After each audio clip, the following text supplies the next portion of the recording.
আসসালামু আলাইকুম। কেমন আছেন সবাই? আশা করি ভালো আছেন। আমি ভালো আছি। আজকে আমি একটা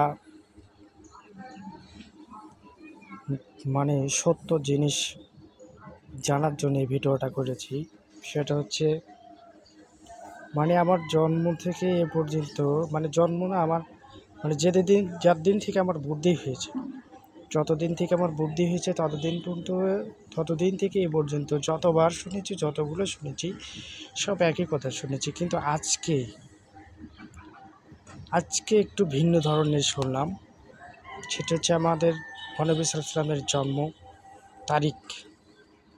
আমরা আমি যে এতদিন শুনে এসেছি সেটা হচ্ছে 12ই রবিউল আউয়াল সোমবার জন্মগ্রহণ করেছেন। কিন্তু আজকে মসজিদে গিয়ে একটা নতুন কথা শুনতে পারলাম।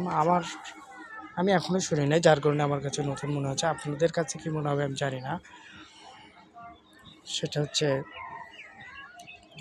কয়েকটা জন্ম তারিখ বললো, যে রবিউল মাসের 2 তারিখ,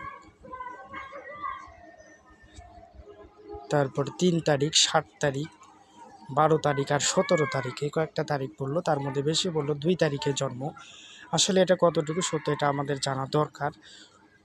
এটা আমাদের অবশ্যই জানা দরকার। এটা জানার জন্য যারাই আমার এই ভিডিওটা দেখবে তাদের কাছে আমার অনুরোধ, সবাই এই ভিডিওটাকে শেয়ার করে দিবেন। আমি এটা জানানোর জন্য আমি আজকে এই ভিডিওটা করলাম। সেটা হচ্ছে আমার মৌলানা মিজানুর রহমান আজহারীর কাছে যাতে এই ভিডিওটা পৌঁছায়। আমি মৌলানা মিজানুর রহমান আজহারীর কাছে জানতে চাই যে আসলে আমাদের মহানবী সাল্লাল্লাহু আলাইহি ওয়াসাল্লামের জন্ম তারিখটা কত। এটা কেউ জানে না এটা ঠিক, নাকি আমরা যেটা আজ পর্যন্ত শুনে এসেছি যে 12ই রবিউল আউয়াল তারিখে জন্মগ্রহণ করেছেন, এটাই ঠিক। সবাই আমার ভিডিওটাকে শেয়ার করে দেবেন যাতে আমরা সত্যিটা জানতে পারি, সঠিকটা মানতে পারি। যার কাছে আমার এই ভিডিওটা যাবে সবার কাছে আমার অনুরোধ রইল, আপনারা সবাই আমার এই ভিডিওটা শেয়ার করে দিবেন।